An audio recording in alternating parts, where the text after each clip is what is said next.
The Assembly will hear an address by His Excellency Philip Edward Davis, Prime Minister and Minister for Finance of the Commonwealth of the Bahamas. I request protocol to escort His Excellency and invite him to address the Assembly.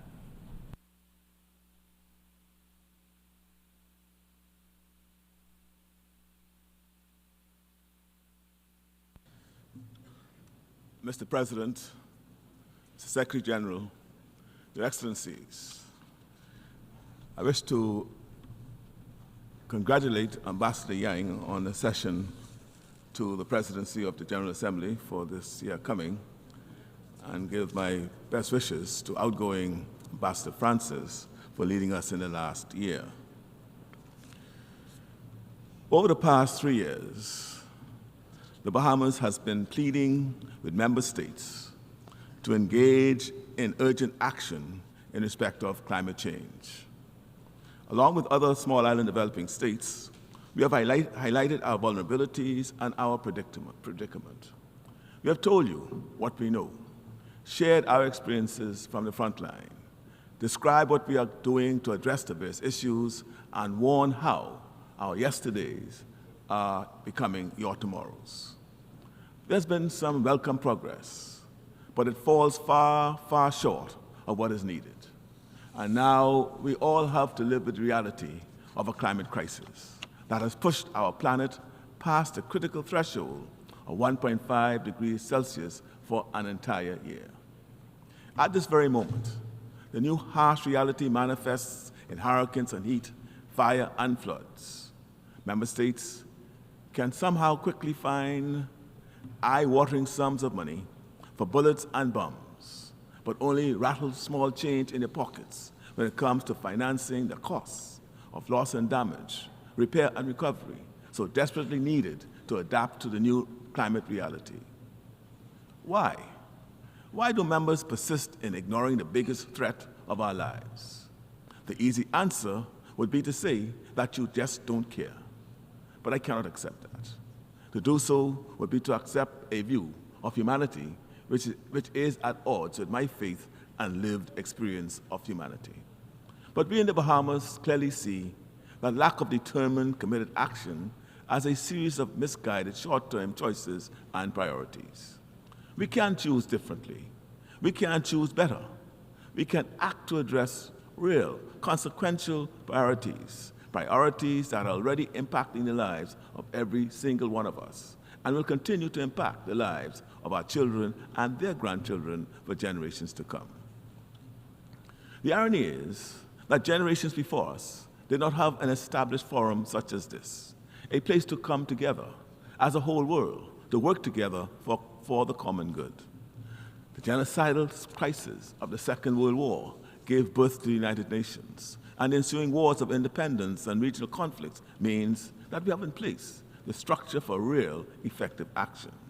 And so today, as the Bahamas celebrates 51 years of membership of the United Nations, we offer our service to the international community as we bid for non-permanent membership of the Security Council for the term 2032-2033. We do so because the present crisis of today, the looming crisis of tomorrow, requires even greater degrees of ingenuity, effort, multilateral cooperation, and sacrifice than the world needed in the aftermath of the Second World War. We understand well that the Council's mandate to maintain international peace and security goes far beyond the mere absence of war. But we also know that from where we stand, on the front line of the impact of climate change on humanity, that the mandate to cooperate in solving international problems, now more than ever, requires us to stand up and step forward. We do so to amplify the voices of small island developing states. We do so because the voices of small island developing states are the harbingers of what lies in store for all of us. The Security Council of the future will not be equipped to deal with the biggest crisis of our time without voices like ours at the table. The link between climate change and global security is undeniable. Things are bad now, and they're going to get a lot worse before they get better. Climate considerations must be integrated into all aspects of the Security Council's work. Because of this, the Bahamas stands ready to advocate and support whatever reforms are needed to help maximize the effectiveness of the work of the Council. Membership for countries like ours was not what the Charter members contemplated when the UN was established, but it is countries like ours which will help the Council with inclusive, truly representative decision-making needed to help address the greatest crisis of our time. Friends, aspirations to lasting global peace and security will remain empty dreams if not supported by economic security. For too long, the global financial system has been skewed against developing nations. It is a cruel irony that industrialized nations who bear the greatest responsibility for the climate crisis often perpetuate another form of injustice in the form of our current global system. We have been instrumental in exposing the hypocrisy of unilateral blacklisting and advocating for a framework that prioritizes fairness and inclusivity. The present system, with its dark rules and uneven playing field, drains resources from developing countries, leaving us to grapple with the consequences. The Bahamas refuses to accept this double standard.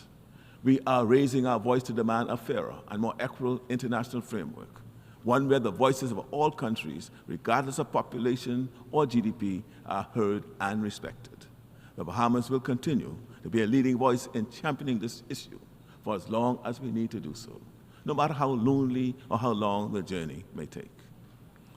Even among small island developing states, the Bahamas is uniquely vulnerable. We are not waiting for solutions. We are creating them. We have created a National Youth Guard, empowering our young people to become environmental champions because we know that future generations will have an enormous burden to shoulder. We are embracing innovation, particularly in the realm of ocean technology, to find solutions to the climate crisis. The Bahamas may be small in size, but we are not short on ambition or ingenuity. We have said it before, but we can never say it often enough. Countries like the Bahamas contribute so little to the problems of the world, and yet we are among the first and greatest affected. Over 40% of my country's national debt is as a direct result of the impacts of climate change. Locked as we are into an annual cycle of severe hurricanes, repair and rebuild, how can we fulfill the reasonable aspirations of our people for national development? We need to stop thinking of climate change merely as an environmental threat. It is a threat multiplier, exacerbating existing tensions, creating new ones, and undermining the very foundations of global security. If we think we have refugee challenges now, do we really want to wait until millions are forced to cross borders just to survive? As resources become scarcer, as livelihoods are lost, the potential for conflict, for instability, and mass migration becomes inevitable. And so we ask you to take note of your own self-interest. Your Excellencies, in our Caribbean region, the Republic of Haiti is facing a multidimensional security crisis. It is born of gang violence and resource scarcity, made worse by massive earthquakes, hurricanes, and other natural hazards. In accordance with UNSC Resolution 2966, passed in 2023, and in coordination with the government of Haiti, member states are contributing to a multinational security support mission. The Bahamas government is strongly of the view that any mission in Haiti ought to be Haitian-led and aim to build the capacity of the Haitian National Police to counter gangs and improve security conditions. The Bahamas reiterates the importance of continued and sustained financial support from donor countries to ensure that UN Trust Fund is able to fund the MSSM operations now and in the future. The CARICOM region in and of itself cannot do it alone, and so we urge you to take note of this important aspect of the MSSM mission. Looking beyond our region, in 2024, the Bahamas has looked to South-South cooperation to fill the gaps in development support. We continue to be active participants in CARICOM. We value the support of the Commonwealth and the solidarity between Caribbean and Pacific Commonwealth states, and look forward to meeting this year in Samoa. We value the deepening relationship between CARICOM and the African region. We see renewed value in the Group of 77 and a non-aligned movement. Our concerted efforts to collectively focus on climate reparations have resulted in new pathways to climate justice at the International Tribunal for the Law of the Sea and at the International Court of Justice. We remain determined to protect and preserve our climate and our precious biodiversity through the progressive development of international law. COP29 must be a turning point. It is estimated that by 2050, climate-related damage is projected to rise to an almost unimaginable $38 trillion per year. My friends, in some respects, it is already too late.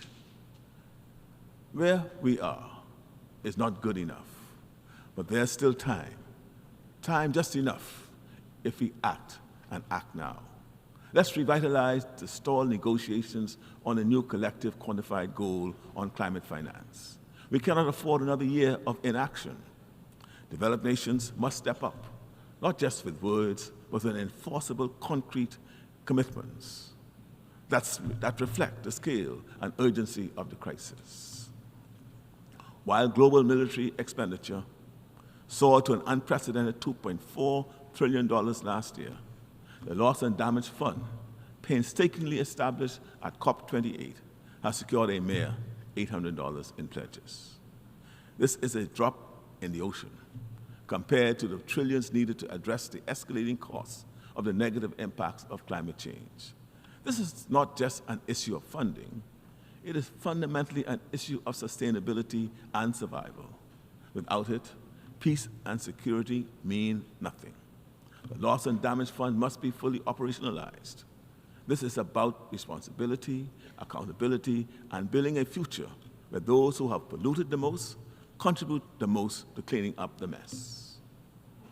The rise in global temperatures of more than 1.5 degrees Celsius this past year has put us in a new reality. But we must do more than roll the dice. Real effort, serious action, tangible progress. These are the only paths to sustainable solutions. And the same truths remain. We must prioritize energy solutions around sources of renewable energy. Redirecting the vast subsidies given to the fossil fuel industry towards renewable energy and climate adaptation and mitigation would be a powerful start. We must reform the global financial institutions and systems. We need multilateral development banks that are fit for purpose, providing accessible finance and prioritizing climate-resilient investments. We must continue to work to strengthen international cooperation. We need a renewed commitment to collective multilateral action. But friends, within this global emergency, we also see a glimmer of hope. The 1.5 degrees Celsius threshold cannot be an endpoint, but a turning point, an opportunity to reject complacency and chart a new course, one grounded in innovation, collaboration, and a resolute commitment to a just and sustainable future. We're not asking for a handout, but for a hand up. Even the strongest swimmers drowns if left alone in a raging sea. I'll be remiss if I had to leave this podium without joining my sister, Prime Minister Barbados, in calling and renewing my call for the removal of the blockade in Cuba. It is hurting the people of Cuba, and though it is said that the blockade is against Cuba, it is the people in Cuba who suffers daily. It has not worked. It's been in place now for how many years? Over 70 years. So why should it still remain? And we call upon all of us here present to seek to persuade those who have the blockade to remove it and move it as soon as possible. Thank you for listening.